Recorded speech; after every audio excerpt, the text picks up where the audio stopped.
Valentine's Day.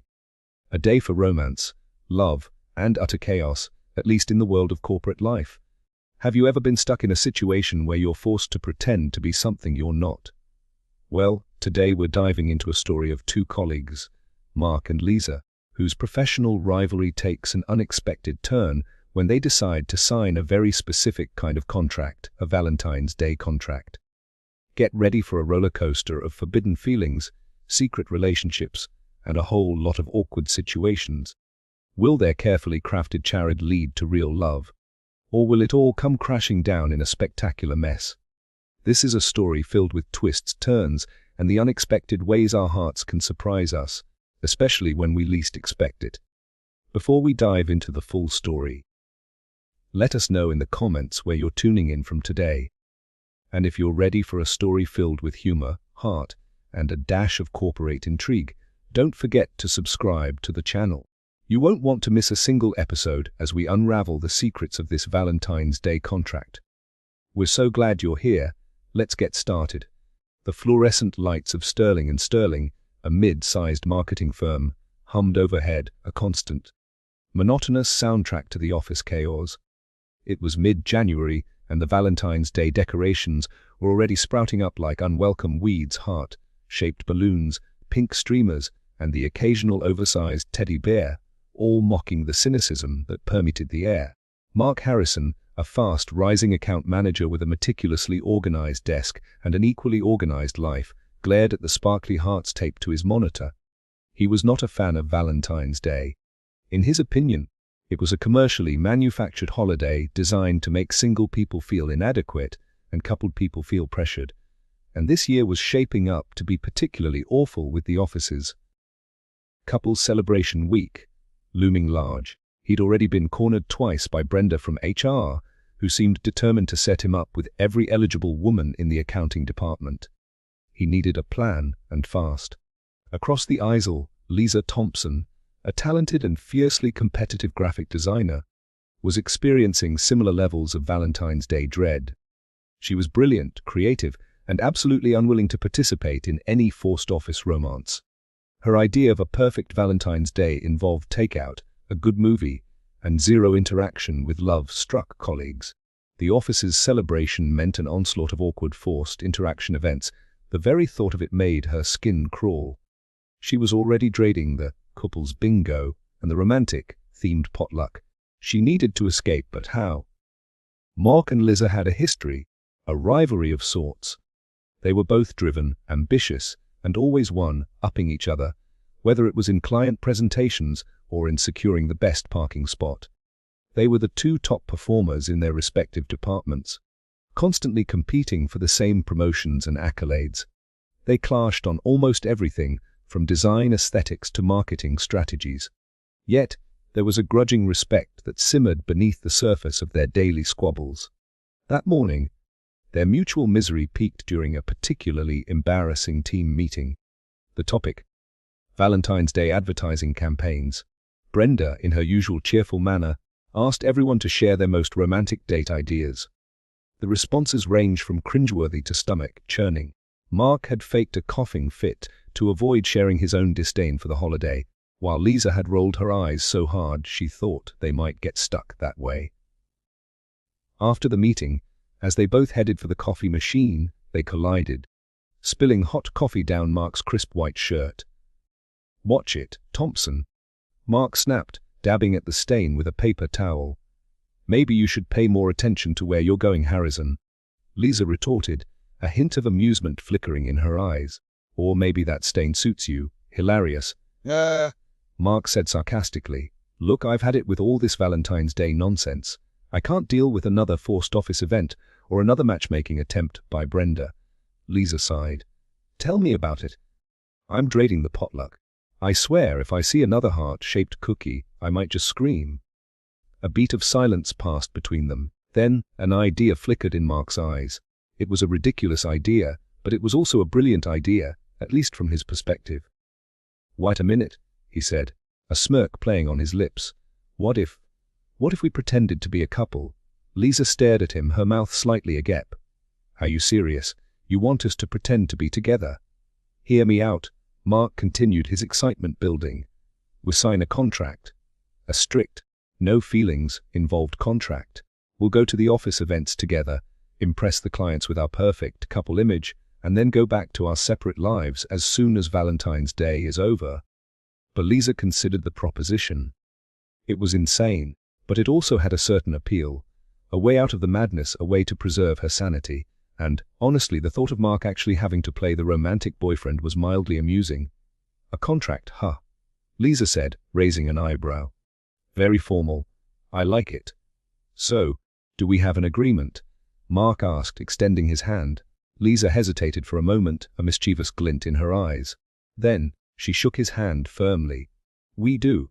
But just so you know, Harrison, I'm going to make this contract very, very interesting." And just like that, the Valentine's Day contract was born. An unlikely alliance forged between two rivals, all in the name of avoiding the perils of forced romance. Little did they know that their charade would have consequences that they had never imagined.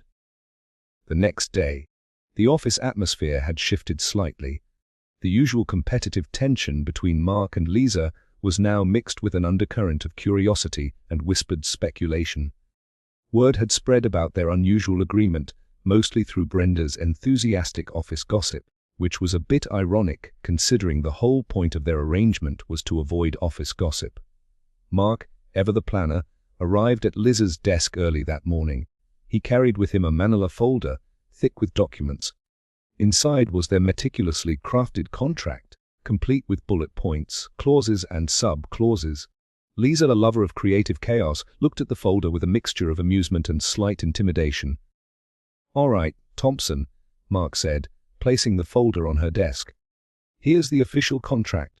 I've taken the liberty of outlining all the terms and conditions." Lisa leaned back in her chair, arms crossed. "Let's see what kind of corporate rules you've dreamed up, Harrison." Mark opened the folder, revealing a multi-page document. The first page was titled, in bold, corporate-style lettering, "The Valentine's Day Contract, a strictly professional agreement." First things first, Mark began, pointing to the first clause. "The duration of this agreement is from now until February 15th at 12 a.m. sharp. After which, all pretenses of a relationship are officially terminated." Lisa nodded, already scanning the document. "Sounds reasonable.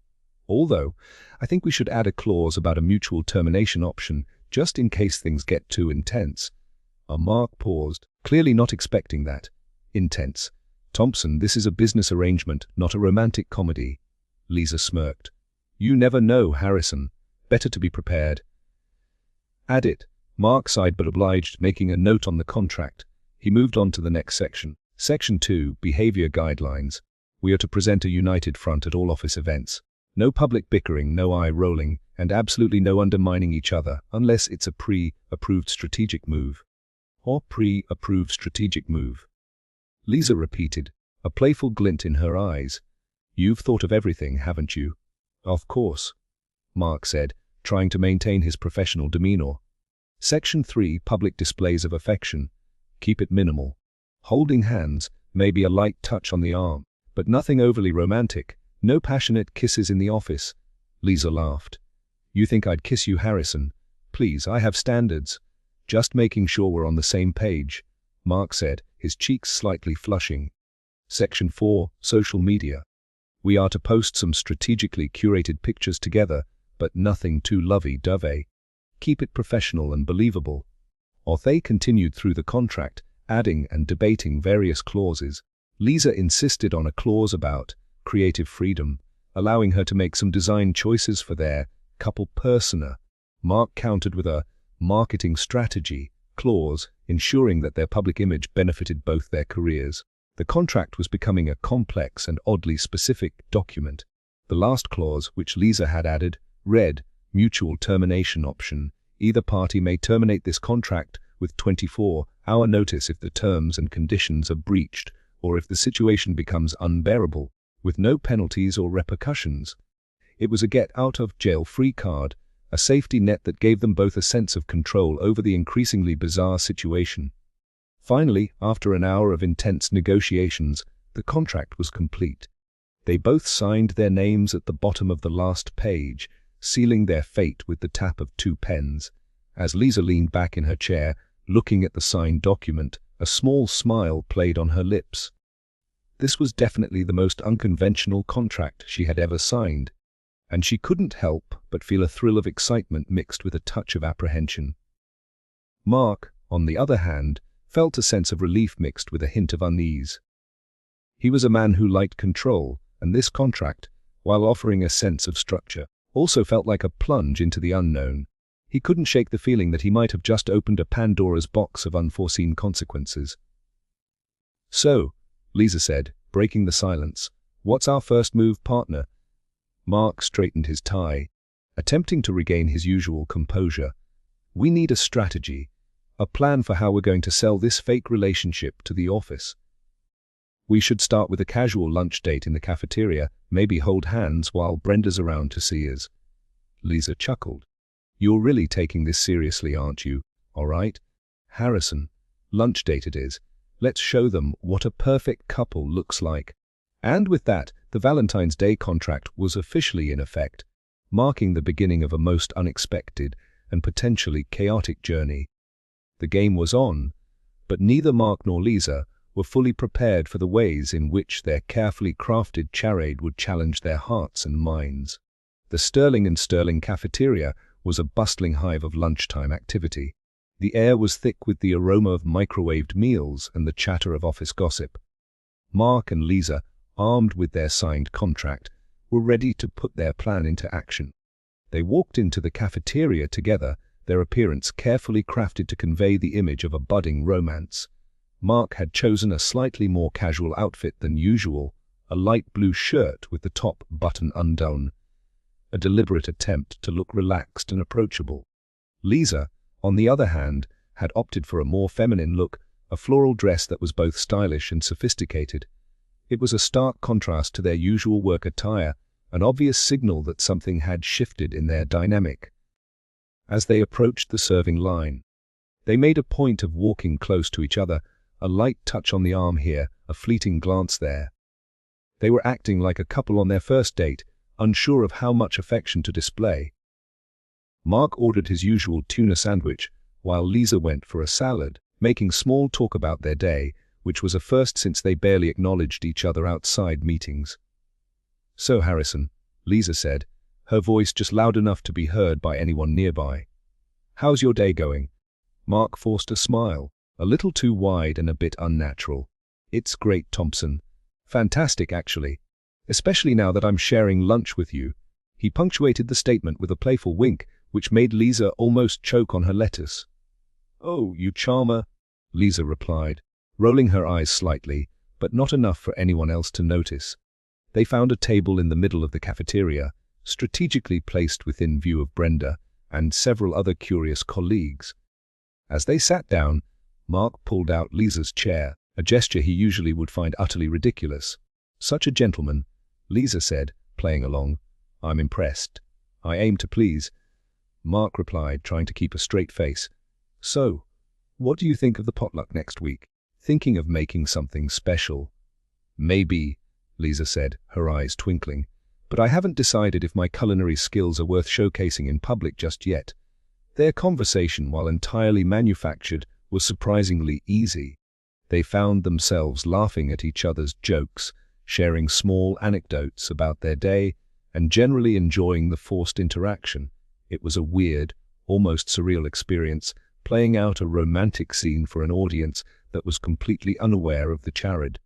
Halfway through their lunch, Brenda approached their table, her eyes sparkling with excitement. "Oh, you too," she exclaimed, her voice a little too loud. "I just knew you'd make a great couple. Isn't it wonderful? This is the most exciting Valentine's Day ever. I'm so happy for you both."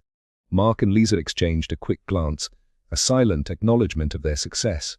They both smiled, a carefully orchestrated display of affection.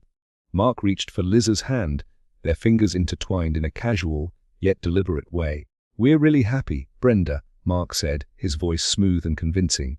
"Aren't we, Lisa?" Lisa squeezed his hand gently, her smile wide and genuine, even if she was faking it. "We are. It's been amazing so far," Brenda squealed with delight. "I just knew it!" You're going to be the best couple at the office potluck." She continued to gush about their newfound romance for a few more minutes before finally leaving them to finish their lunch. As soon as Brenda was out of earshot, Mark and Lisa let out a collective sigh of relief. "Well," Lisa said, pulling her hand away, "that was intense." "You can say that again," Mark replied, dabbing his forehead with a napkin. "I think I've used all my acting skills for the day."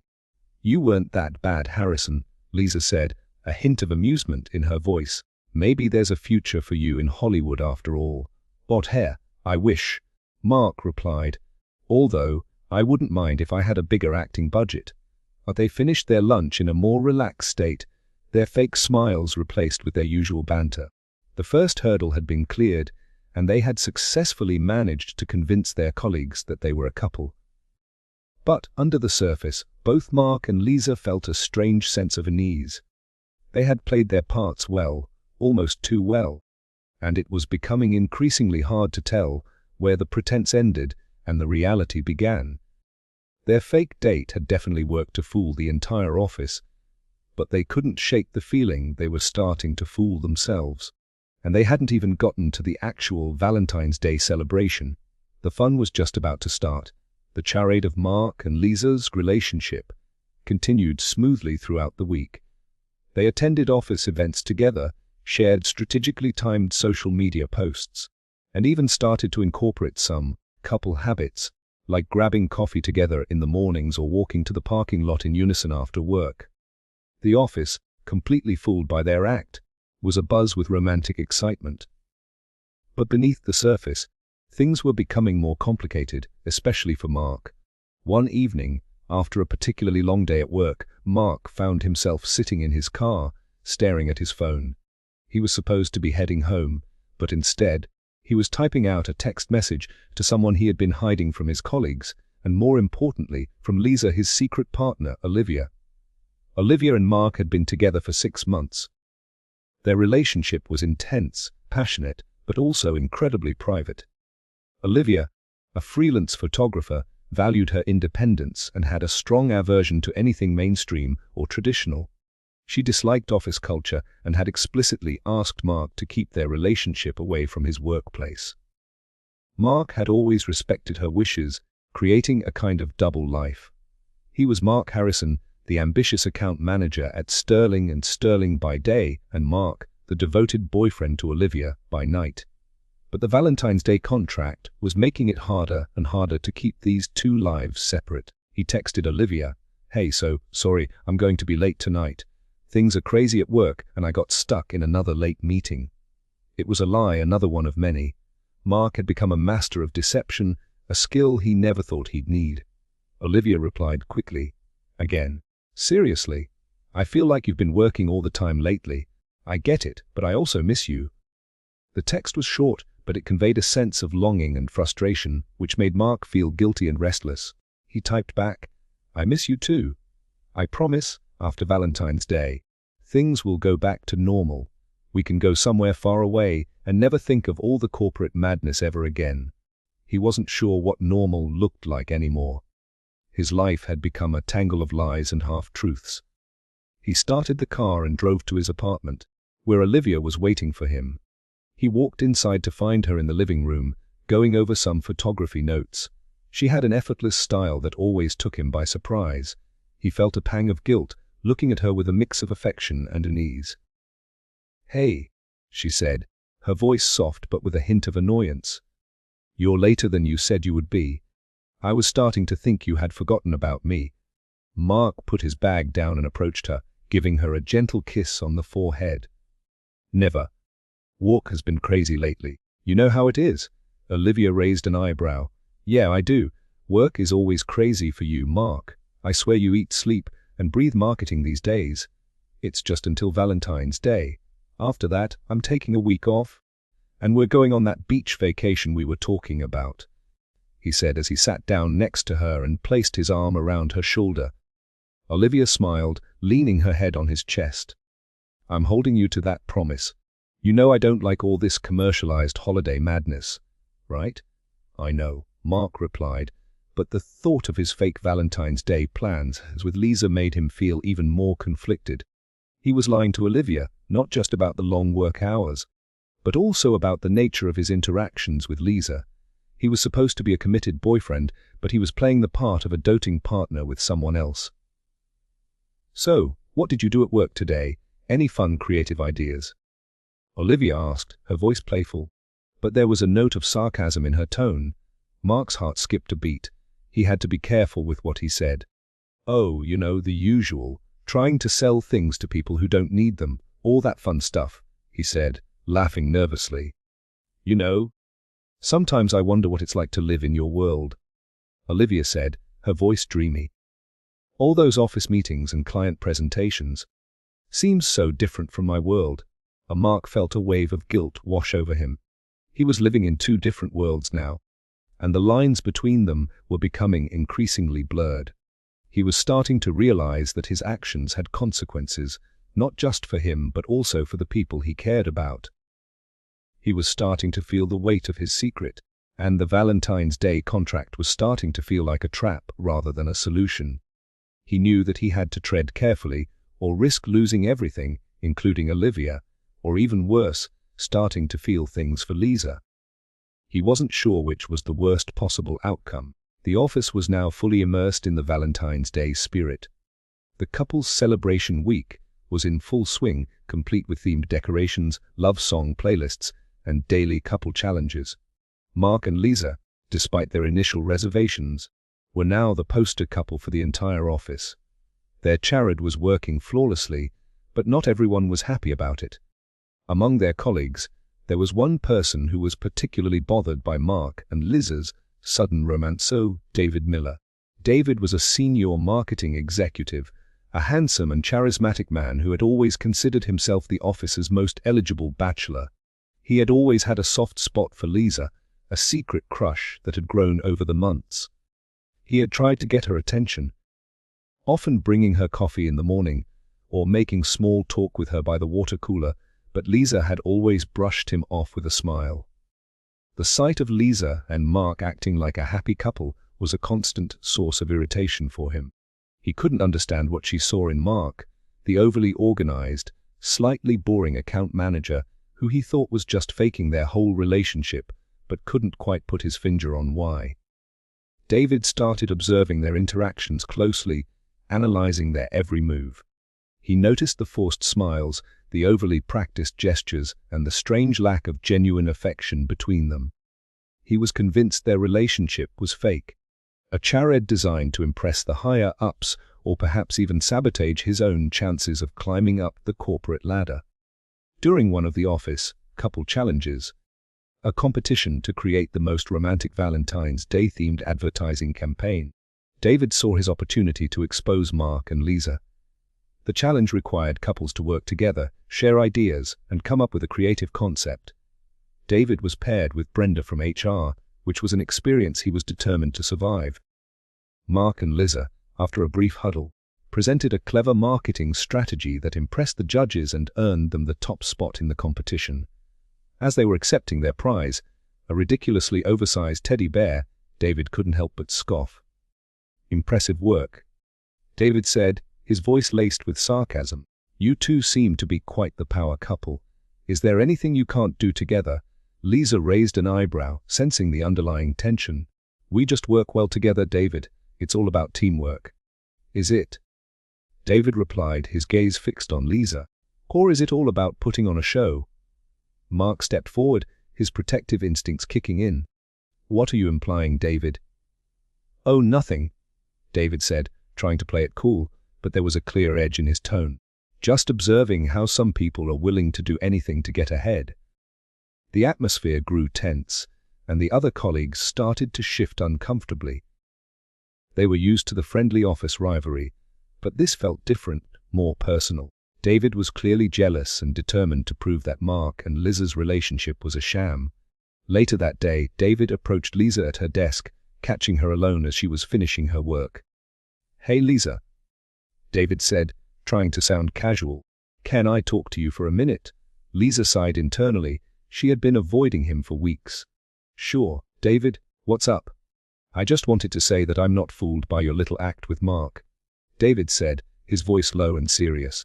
I know it's all pretend. You're way too smart and independent to be genuinely interested in someone like him. Liz's eyes widened slightly, surprised by his boldness. David, I don't know what you're talking about. Mark and I are very happy together. She said it as a way to keep her cover story going, but she was starting to realize that her cover was in danger. Oh, please, David scoffed. I've seen the way you look at him. It's not the look of a woman in love. You are just trying to boost your career, using him like some kind of ladder to success. Eliza was starting to get angry, both because of his accusations, but because, in a way, he was right. She was using Mark. That's not true. You don't know what you are talking about, she replied, trying to sound convincing. I do, David said, stepping closer to her desk. I know you're just pretending, and I know I can treat you better than he ever could. Liza felt a wave of disgust. David was not only jealous, but he was also trying to manipulate her, turning the situation into his own personal game. You need to stop, David. This is inappropriate. David ignored her, trying to appeal to her. I know you deserve the best. I know you're more than a pretend office romance. I am just waiting for you to see it too. Get away from me, Liza said sternly, her voice firm and cold. If you have any respect for me, you will leave me alone and stop making accusations. David, realizing he had gone too far, finally stepped back. Fine, he said. His eyes narrowed. But you can't hide the truth forever, Liza. I'm going to find a way to expose you, and I'm going to win you over, no matter what. He walked away, leaving Liza feeling a mix of anger and unease.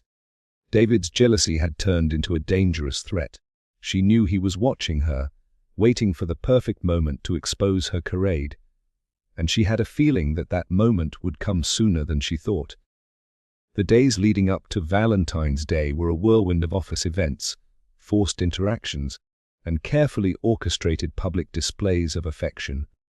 Mark and Liza had become masters of their charade, seamlessly playing the part of a happy couple, but beneath the surface, the lines between their pretense and their reality were beginning to blur. They were spending more time together, not just at work but also outside of it, often under the guise of planning their next steps or rehearsing their couple act. They would grab coffee after work or walk around the park near the office, discussing anything and everything, as long as it was not the office drama or the fact that they were pretending to be in a relationship. They found themselves laughing at each other's jokes, sharing small anecdotes about their lives, and even disagreeing on certain topics in a way that felt strangely natural. Mark, despite his best efforts to maintain a professional distance, was starting to notice things about Liza that he had never noticed before. He admired her quick wit, her sharp intellect, and her fierce independence. He found himself looking forward to their conversations, and he was starting to appreciate her creative ideas. He was also getting jealous at the way David was trying to come between them and her, making him feel a sense of protectiveness he never knew he was capable of. He was starting to feel things that went beyond the contract, feelings that were confusing and unsettling. He would catch himself thinking about her during his time with Olivia, and he hated himself for it. He knew he was playing a dangerous game, but he couldn't help but feel drawn to her. Liza, on the other hand, was also experiencing a shift in her perspective. She was starting to see Mark in a different light. Beneath his organized, uptight exterior, she was discovering a kind and thoughtful man with a dry sense of humor that she found surprisingly appealing. She was noticing his small acts of kindness, the way he always made sure she had a cup of coffee in the morning, and the way he stood up for her when David tried to interfere. She was enjoying their conversations and their shared moments of laughter. She was starting to realize that the act was no longer just an act, and the worst part was that she couldn't quite tell how she truly felt about Mark. One evening, as they were walking back from a late-night meeting, a rare moment of silence fell between them. They were usually so busy planning their fake dates that they barely had any time to just be. They had walked this route so many times in the past couple of weeks that it felt like a walk in the park with her friend. The streetlights cast long shadows on the pavement as they walked side by side. "You know," Lisa said, breaking the silence, her voice softer than usual, "I never thought I'd enjoy pretending to be in a relationship so much." Mark paused, his heart pounding. "Yeah, me neither. It's weird, isn't it? Weird, but also not entirely awful," Lisa added, a hint of a smile playing on her lips. They continued to walk in silence for a few moments, the tension between them thick and palpable. They were standing at a crossroads of their agreement, where their charade was starting to feel like something more. "I mean," Mark said, trying to regain his composure, "it's just the act, right? It's not like we're actually developing feelings for each other." He said it with such conviction that he hoped Lisa would buy it. Lisa looked at him, her eyes searching his. "I don't know, Mark. Do you think it's still just an act?" The question hung in the air, unanswered.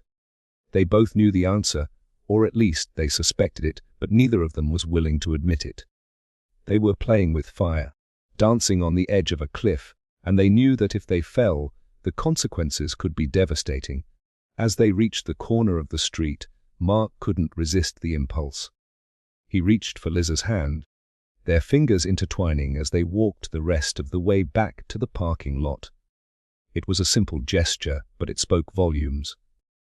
It was a moment of vulnerability, an acknowledgement of the feelings that were starting to blossom between them. It was also a dangerous step toward a territory that their contract had strictly forbidden. The blurred lines between pretense and reality were becoming increasingly difficult to ignore, and they were both starting to realize that the Valentine's Day contract was no longer just a game. It was starting to feel very, very real. As Valentine's Day approached, the company announced a last-minute work trip to a conference in a nearby city. The trip, framed as a team-building opportunity, was also a chance for the company to impress some important clients. Naturally, couples were encouraged to attend, and Mark and Lisa were, of course, expected to participate as the office's power couple. For Mark, the work trip presented a logistical nightmare. He had to juggle his secret relationship with Olivia, his fake relationship with Lisa, and his professional responsibilities. He was constantly on edge, afraid that his double life would unravel at any moment. He had to tell Olivia that he was going on a work trip, but he also had to keep Lisa away from her to avoid any suspicion. Lisa, on the other hand, was feeling a mix of excitement and apprehension. She was looking forward to the opportunity to prove herself professionally, but she was also aware of the increasingly complicated dynamic with Mark. She knew that the work trip would force them to spend even more time together, blurring the lines between their act and their real feelings even further. The day of the trip arrived, and the Sterling team arrived at the conference venue, a fancy hotel with sprawling conference rooms and a large ballroom. Mark and Lisa, as per their agreement, stuck together, attending meetings, networking events, and even sharing meals with clients. They were the perfect team, professional, charming, and seemingly deeply in love. But beneath the surface, they were both feeling a growing sense of tension. One evening, after a long day of conferences, the team decided to unwind at a cocktail reception in the hotel ballroom. The room was filled with music, laughter, and the clinking of glasses. Mark and Lisa found themselves on the dance floor, surrounded by couples. As they swayed to the music, they were both aware of the closeness between them, the way their bodies brushed against each other with every step. "This is strange," Lisa said, her voice barely above a whisper. "It feels like we've been doing this our entire lives." Mark nodded, his eyes fixed on her. "I know. It's almost like we're not even acting anymore." They continued to dance in silence, their movements becoming more fluid and natural. They were both lost in the moment, forgetting about the contract, forgetting about the office, and forgetting about everything else but the feelings that were growing between them. After the dance, Mark and Lisa excused themselves from the crowd and walked to a quieter area of the hotel. They found a secluded balcony overlooking the city, the night sky filled with twinkling stars. "I need to tell you something," Mark said, his voice serious. "I've been lying to you, to everyone actually." Lisa's heart sank. She knew that something was up with Mark, but she had tried to ignore it, hoping that everything would somehow magically work out for them. "What is it, Mark?" she asked, dreading what he was going to say next. I'm not single," Mark admitted, his eyes filled with regret. "I have a girlfriend. I have had one for a few months now." Lisa felt a mix of shock, betrayal, and a strange sense of sadness. She knew that their relationship was based on a lie, but she had never imagined that it was so complex. "What? You have a girlfriend? Why didn't you say anything? All this time, and you were dating someone else?" Mark hung his head, feeling the full weight of his actions. "I didn't think it would go this far. This contract was meant to be a way to get out of the Valentine's Day madness, not to get me in a bigger mess." "So, what is she like?" Lisa asked, her voice trembling slightly. She didn't know why she was so curious. She shouldn't care, but she wanted to know everything about Mark's life. "She's amazing. She's creative, independent. Everything I thought I wanted in a woman," Mark said, trying to justify his actions. "She doesn't like office culture and asked me to keep her away from work. I just wanted to follow her wishes. But things got out of hand and I didn't know how to come clean. And so, the entire contract, the entire charade, it was all for nothing." Lisa asked, trying to hide the hurt in her voice. "No, not for nothing," Mark said, stepping closer to her. "I've enjoyed every minute of it. I like you, Lisa. I never thought I could feel this way, but it's true. But now that we're here, I had to be honest with you." He placed his hand on her face, feeling the softness of her skin and suddenly wanting to kiss her. Lisa looked into his eyes, her heart pounding. "I don't know what to say, Mark. I don't know how to feel right now." Their conversation was interrupted by the sound of a door opening, and they both turned to see David standing behind them, a smirk on his face. Well, he said, his voice dripping with sarcasm. "What a lovely scene. I guess the truth always comes out in the end." He had been watching them from a distance, waiting for the perfect moment to expose them. And he had finally got what he wanted. David's unexpected appearance on the balcony shattered the fragile bubble of intimacy that had formed between Mark and Lisa. The tension in the air was thick, and the three of them stood in a tense silence, the city lights twinkling beneath them, an ironic backdrop to their unfolding drama. "So," David began, his voice dripping with smugness, "I knew it all along. You two were just pretending a little game to get ahead. I must say, you both played your roles very convincingly. Especially you, Mark, playing the devoted boyfriend with one hand and having a girlfriend on the other," David said, staring intently at Mark. Mark's face flushed with a mix of anger and embarrassment. "It's not what it looks like, David," he said, trying to defend himself, even though he knew that David was right. Lisa, however, remained silent, her gaze fixed on David, her mind racing. She was furious at Mark for lying to her, but she was also annoyed at David for interfering in their personal affairs. "Oh, I think it is exactly what it looks like," David replied, stepping closer, his voice laced with venom. "You were both playing a game, using each other to get ahead, just as I thought. I knew you were never really interested in him, Lisa. I am surprised you even agreed to play this game with him." Lisa finally broke her silence, her voice sharp and firm. "This is none of your business, David. You're being inappropriate." "Inappropriate?" David scoffed. "I think I'm being perfectly appropriate. I was just protecting you from this fraud. All this time you were being used by him. I don't need your protection, David." Lisa replied, her eyes narrowed. "I can make my own decisions. And as far as I'm concerned, whatever is going on between me and Mark is between us two, not you." "Oh, but is my business. You are both bringing down the credibility of the entire company with this fake romance. I will make sure Brenda finds out the truth, and then she will decide what is appropriate and what is not," David said, his eyes full of hate. "You wouldn't," Lisa replied, surprised by how far he was willing to go to sabotage them. "Oh, but I will," David said, a wicked grin spreading across his face. "I have nothing to lose, but you both do." He turned and walked away, leaving Mark and Lisa alone once again. Mark turned to Lisa, his expression filled with regret. "I'm so sorry, Lisa. I never wanted you to get caught in the middle of this. I never thought it would escalate this far." Lisa sighed, running a hand through her hair. "I don't know what to think, Mark. You lied to me. You used me, and you jeopardized my job. I know, and I can't even begin to say how sorry I am, Mark replied, moving closer to her and placing a hand on her shoulder. But I never meant to hurt you, and I wasn't using you. I was just trying to avoid Valentine's Day, and things got out of hand. But you lied to me, Mark. You lied to everyone, Lisa said, her voice shaking. I know, and I messed up, Mark replied, his eyes full of sincerity. But it was also more than just a lie, Lisa. I know we signed a contract, but I've developed feelings for you, real feelings. This whole thing has been a mess, but the one thing I do know for sure is how I feel about you. Lisa looked into his eyes, searching for a hint of dishonesty, but all she saw was genuine remorse and a vulnerability that she had never seen before. She was starting to realize that their fake relationship had led to something very real, something that scared her, but also excited her. She couldn't deny the feelings she had developed for him either, and David's interference was making things a lot more complicated than she had anticipated. I don't know what to say, Mark, Lisa admitted, her voice trembling. I'm angry, I'm confused, and yet, I also think I have developed feelings for you too, she admitted. Mark took her hand in his touch sending a shiver down her spine.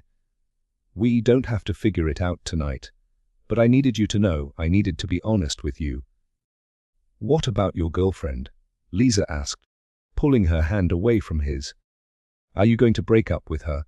Mark looked away, his expression filled with sadness. I don't know, Lisa. I need to figure out what I truly want. But I know that I can't keep living with these lies, with this double life. I need to be true to myself and to the people I care about. They stood in silence for a moment, both grappling with the complex emotions that had been unleashed. The Valentine's Day contract, once a simple solution to a professional problem, had now become a tangled web of deceit, betrayal, and unexpected feelings. They knew that their charade was about to come crashing down, but they also knew that they had to face the consequences, no matter how painful or uncertain they might be. Their confessions had opened a can of worms, and there was no turning back now. The following day at the conference was tense. The news of Mark and Lisa's fake relationship had spread like wildfire, thanks to David's not so subtle hints to several colleagues. The atmosphere was thick with awkward glances and whispered conversations.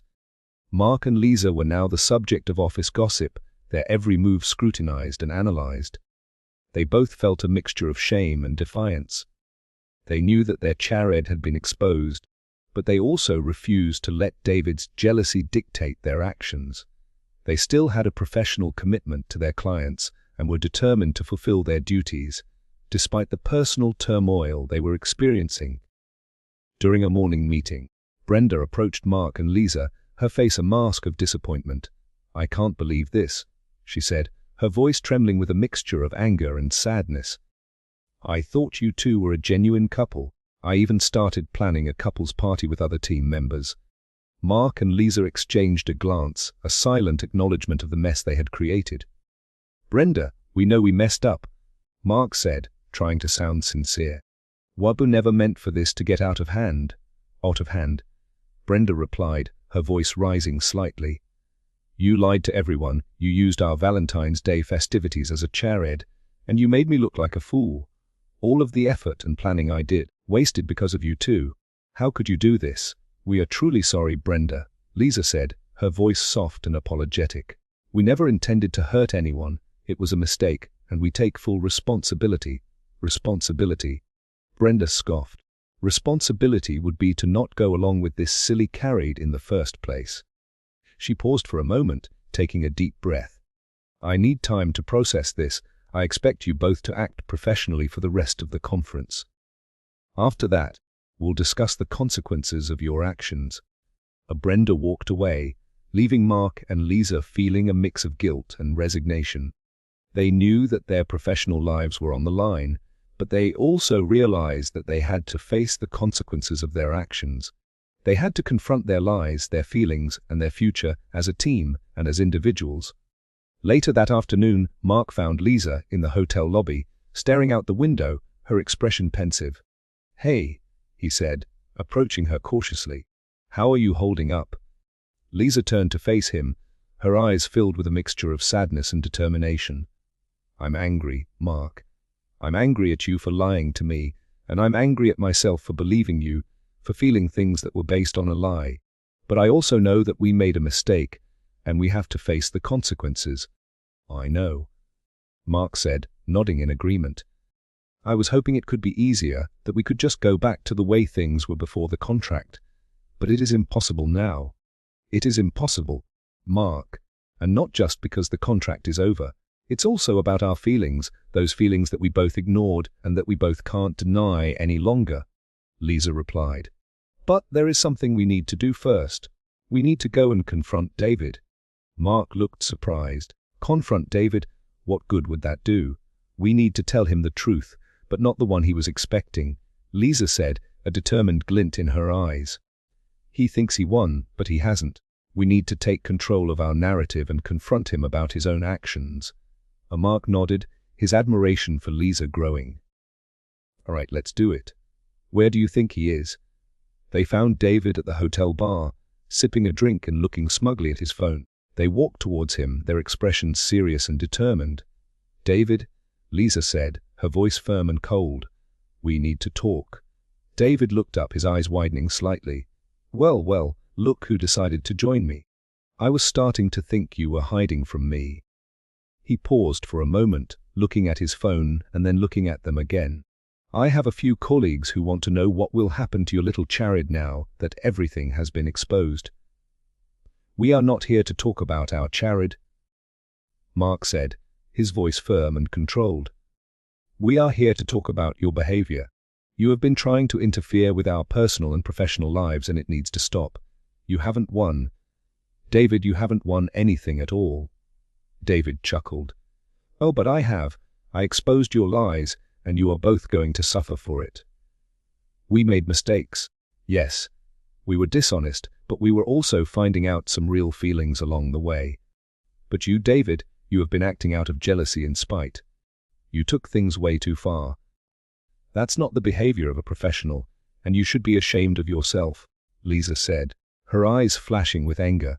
David's face flushed red with anger. "You are both unbelievable. You broke company rules and lied to everyone. I was just trying to protect the company." "No, David. You were trying to get ahead, just as you accused us of doing, and you used our personal lives to try to sabotage us both." "You are no better than we are," Mark replied. "And we won't let you get away with it." David, realizing that his actions were being called out, became flustered and defensive. "You're both just trying to deflect blame. But you can't hide the truth, and everyone knows you are guilty." "Wes, we are guilty. But you are too.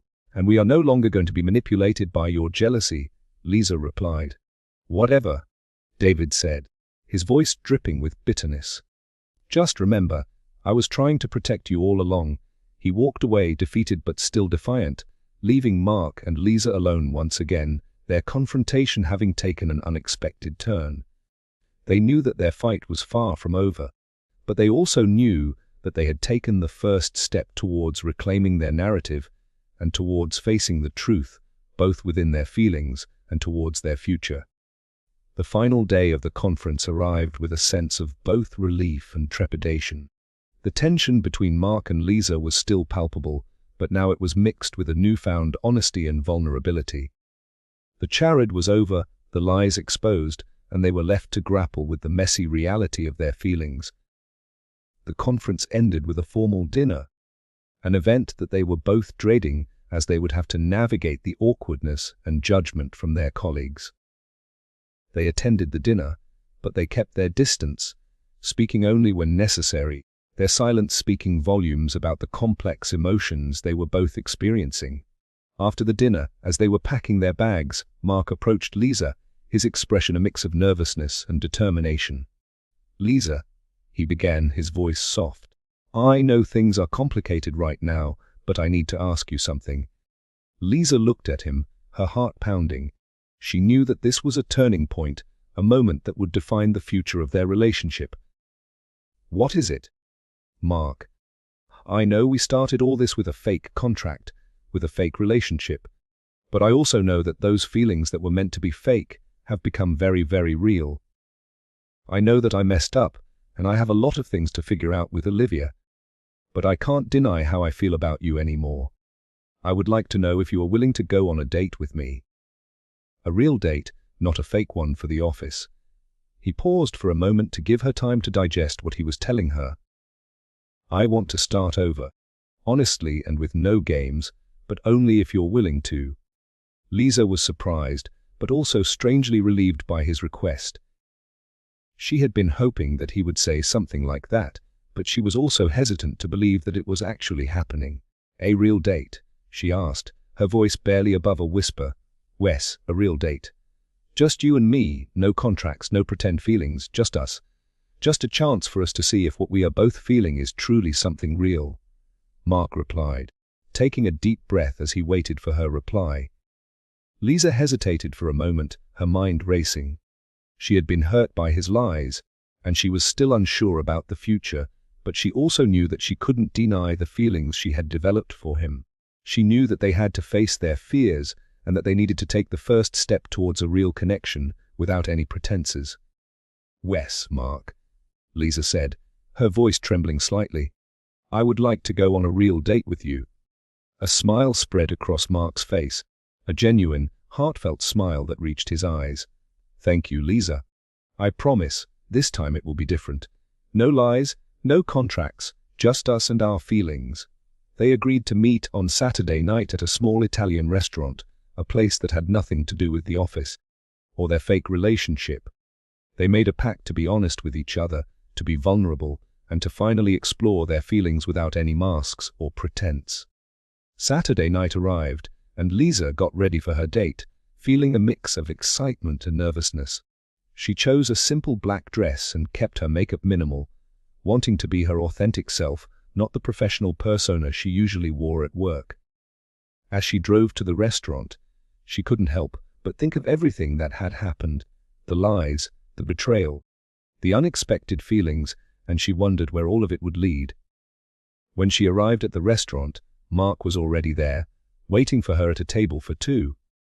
He looked different from his office persona, relaxed and at ease, wearing a simple blue shirt and jeans. He stood up as she approached, a warm smile lighting up his face. You look beautiful, he said, his eyes filled with sincerity. Thank you, Lisa replied, her cheeks slightly flushing. You don't look too bad yourself. Harrison. They sat down at the table and started their conversation, not as colleagues, not as pretend partners, but as two individuals who were trying to understand their feelings.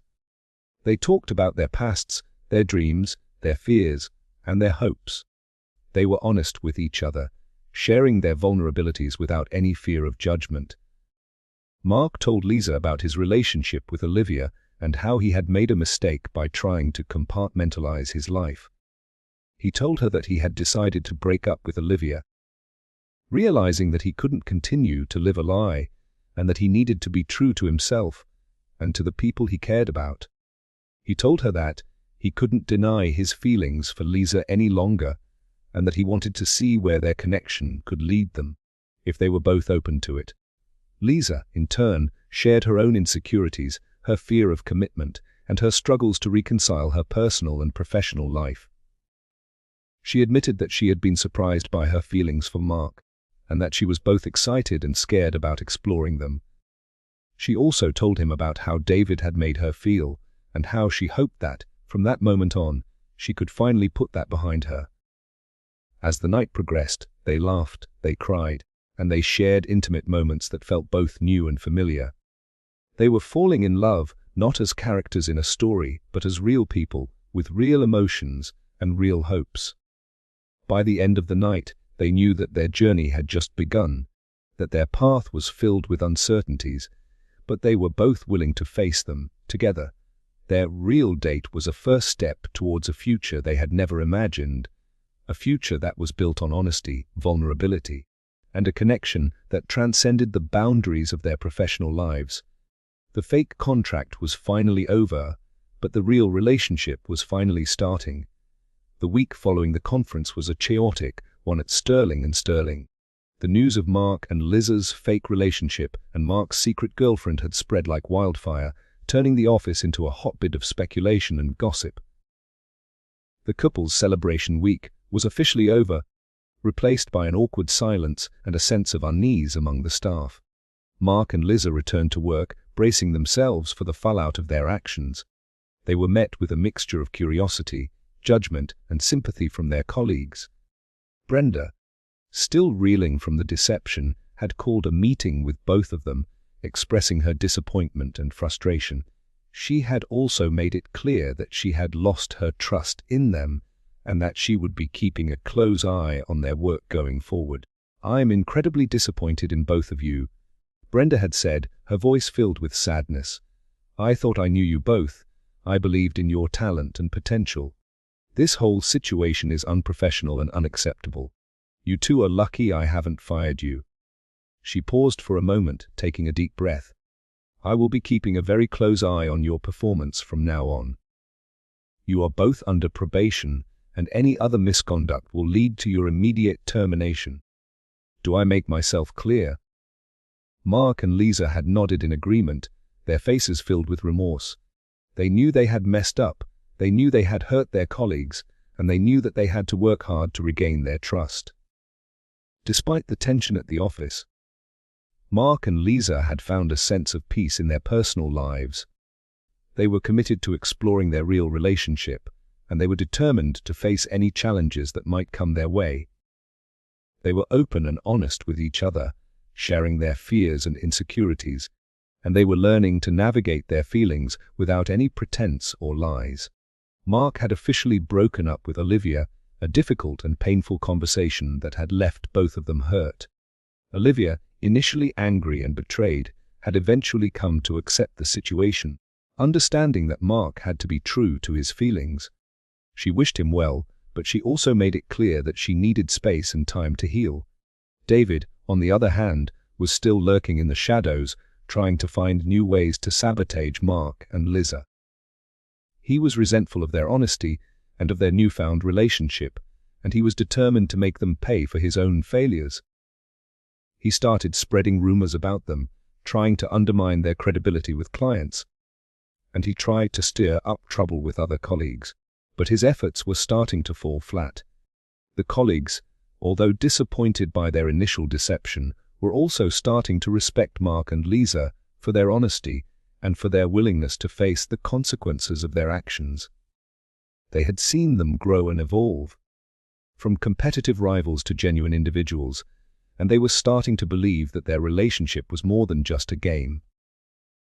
One evening, after a particularly long day at work, Mark and Liza were walking to their cars when David approached them, his face a mask of bitterness. "So," he said, his voice dripping with sarcasm, "how is your little romance going? Is it as fulfilling as your fake one?" "Leave us alone, David," Liza said, her voice firm. "You've done enough." David laughed. "Oh, but I'm just getting started. I won't rest until I see you both suffer the way you deserve." "Your jealousy is pathetic, David," Mark said, his voice calm and controlled. "You can try to sabotage us, but you won't succeed. We will always be honest with each other and with the people around us, so you can no longer try to hurt us, because we know who we are." "Oh, I'm not done yet," David said, his eyes narrowed. "I will find a way to expose you. I will see you both pay for this." Mark and Liza exchanged a glance, a silent acknowledgement of the challenges that still lay ahead.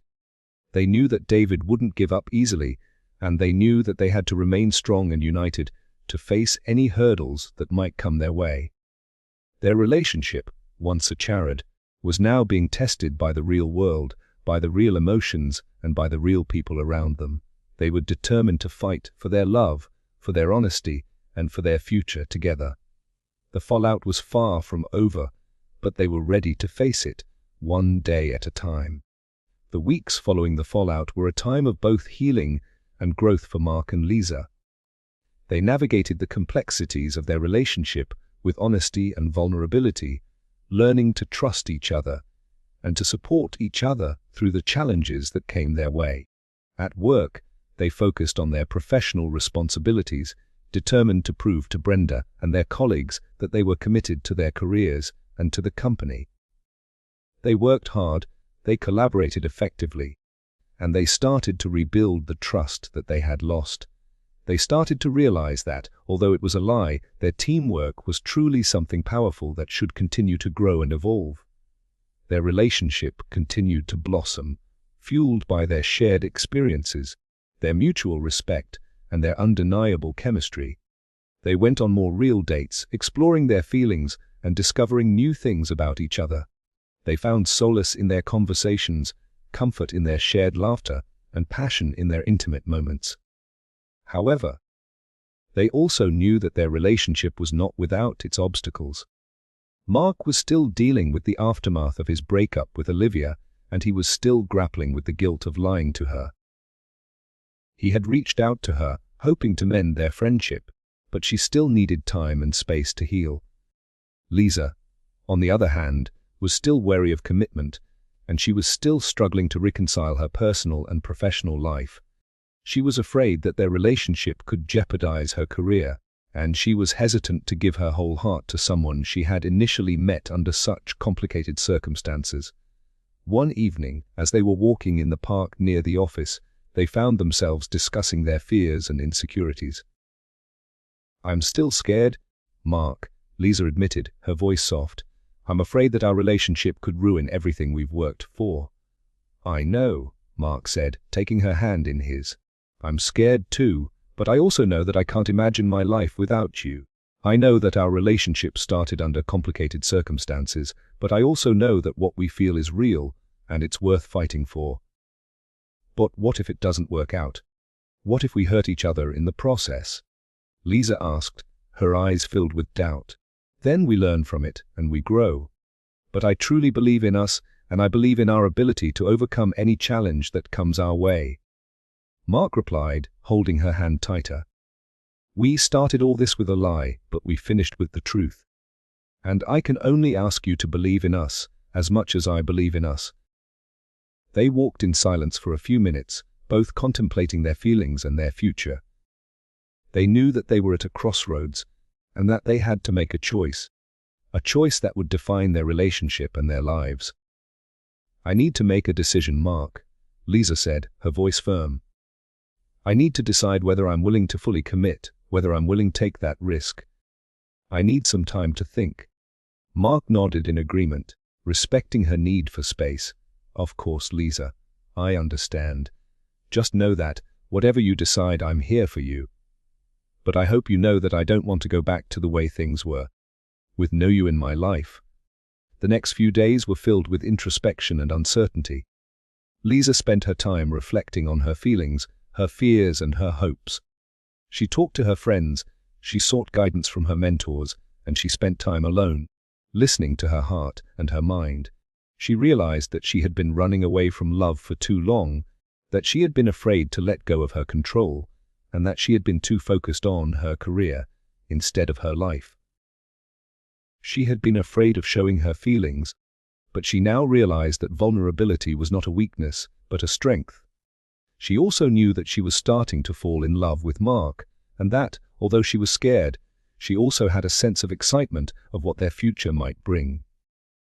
Meanwhile, Mark was also trying to understand his feelings. He had a lot of time to reflect on his mistakes, the hurt he had caused to Olivia, and the challenges he had faced with Lisa. He knew that he had made some poor decisions, but he had learned from them, and he had grown stronger and more resilient as a result. He was ready to face his future with honesty and courage. He was ready to make a choice, and was ready to embrace the love that he was starting to feel with all his heart. Finally, after days of contemplation, they met again in the park near the office, both ready to face their future together. "I've made a decision, Mark," Lisa said, her eyes filled with determination. "I'm ready to take that risk. I'm ready to commit. I'm ready to be with you, with all my heart." A wave of relief and joy washed over Mark's face. "I knew you wouldn't disappoint, Lisa. I knew that what we had was real, and that was worth fighting for. Thank you for trusting me. Thank you for trusting in us. I promise I won't let you down." They held each other close, their hearts filled with love, their minds filled with hope, and their bodies filled with anticipation. They had both made a choice that would define their relationship and their lives. They had chosen love, honesty, and vulnerability, and they were ready to face whatever future might bring together. Their Valentine's Day contract had led them to a real love, a real relationship, one that they would both fight to protect. Their journey had just started, and it was about to be one hell of a ride. The weeks and months that followed were a testament to Mark and Liz's commitment to each other and to their shared future. They had weathered the storm, they had faced their fears, and they had emerged stronger, more resilient, and more deeply in love. At work, they continued to excel, their teamwork now fueled by genuine respect and admiration for each other. They had proven to Brenda and their colleagues that they were committed to their professional responsibilities, and they had regained the trust that they had initially lost. They had also learned to navigate their relationship within the office environment, keeping their personal lives separate from their professional duties, but still supporting each other. David, defeated and resentful, eventually resigned from the company, unable to accept Mark and Liz's success, and unable to let go of his jealousy and bitterness. His departure marked the end of a difficult chapter, but it also opened the door for a new beginning, free of conflict and malice. Mark and Liz's relationship continued to grow, nurtured by their honesty, vulnerability, and shared experiences. They explored their passions, they supported their dreams, and they celebrated their differences. They were not just partners, they were also best friends, confidants, and lovers all in one. They had learned to communicate effectively, to resolve conflicts constructively, and to love each other unconditionally. They also found a way to use their experience to help others. They organized a company-wide workshop on ethics, transparency, and conflict resolution, using their own mistakes as a case study, a reminder that honesty and vulnerability are always the best policies. They also started a mentorship program for new employees, providing guidance and support to those who were navigating the complexities of their personal and professional lives. They never forgot the Valentine's Day contract that had brought them together, a reminder that even the most unlikely of circumstances can lead to unexpected love and growth. They embraced their unconventional beginning, using it as a source of strength and resilience, and they shared their story with others, hoping to inspire them to be true to themselves and to never give up on love. 1 year after their fake contract, Mark decided to propose to Lisa at the very same restaurant where they had had their real date. He had carefully planned every detail, making sure that the moment was both intimate and memorable. He told her how much she meant to him, how she had changed his life for the better, and how he couldn't imagine his future without her. Lisa, tears streaming down her face, said yes, her heart filled with joy and anticipation. They embraced each other, their love now stronger and more profound than ever, a testament to their commitment and dedication to each other. Their wedding was a beautiful celebration of their love, surrounded by their family, friends, and colleagues. They exchanged vows that were both personal and heartfelt, promising to love each other unconditionally, to support each other's dreams, and to face whatever future might bring together. As they looked at each other, their eyes filled with love and gratitude. They realized that their journey had come full circle. They had started with a lie, but they had ended with the truth. They had faced their fears, they had overcome their obstacles, and they had found their soulmates in each other. The Valentine's Day contract had been a catalyst for their growth, a reminder that sometimes the most unexpected circumstances can lead to the most beautiful and fulfilling outcomes. They had found love in the most unlikely of places, and they had created a future that was built on honesty, vulnerability, and an unwavering commitment to each other. Their new beginning was a testament to the power of love, the importance of truth, and the beauty of shared experiences. And their story, while unique and unconventional, was a reminder that, sometimes, the greatest adventures begin with the most unexpected of turns. And that's the story of Mark and Lisa. It's a story about how honesty and courage can transform our lives, how taking a risk can lead to the most fulfilling relationships, and how even the messiest of situations can create something truly beautiful. They proved that what is meant to be will always find its way. We hope you enjoyed this tale of unexpected romance and the importance of staying true to yourself. Did you feel their journey? Did you find yourself rooting for them as they navigated their complicated situation? Let us know in the comments below. And if you were touched by this story of love, honesty, and second chances, don't forget to like this video, share it with your friends, and subscribe to our channel for more heartwarming stories just like this one. You won't want to miss our next episode. Thank you for joining us today. Have a wonderful rest of your day, and we'll see you in the next video.